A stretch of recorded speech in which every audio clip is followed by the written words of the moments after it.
قلبي المتيم كلما صلى عليك وسلم।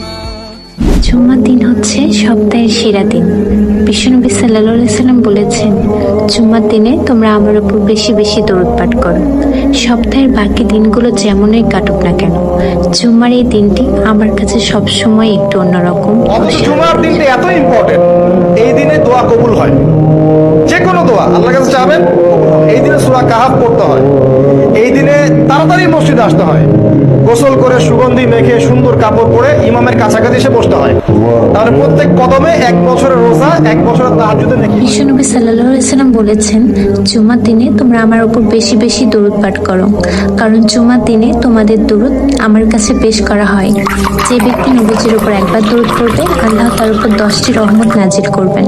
আল্লাহ তার 10টি গুনার খাতা মাফ করে দিবেন এবং আল্লাহর দরবারে তার মর্যাদা 10 গুণ। ফজিলত শুনুন, যত বেশি দরুদ পড়বেন আপনার টেনশন দুশ্চিন্তা তত কমে যাবে। যত বেশি দরুদ পড়বেন আল্লাহ তত রহম করবে আপনাকে, আপনার গুনাহ তত মাফ হবে, আপনার নেকির পাল্লা তত ভারী হবে এবং মুহাম্মদ সাল্লাল্লাহু আলাইহি ওয়াসাল্লামের সুন্নতের উপর আমল করা আপনার জন্য সহজ হবে। আর সবচেয়ে বড় কথা, কিয়ামতের দিন আপনার পক্ষে নবী সাল্লাল্লাহু আলাইহি ওয়াসাল্লাম স্বয়ং সুপারিশ করবেন ইনশাআল্লাহ, যদি আপনি বেশি বেশি দরুদ পড়তে পারেন। তাই ভাই ও বোনেরা, জুম্মার এই পবিত্র দিনে সব ব্যস্ততা একপাশে রেখে মুখে মুখে দরুদ পাঠ করুন। আল্লাহ আমাদের সবাইকে আমল করার তৌফিক দান করুন। আমিন।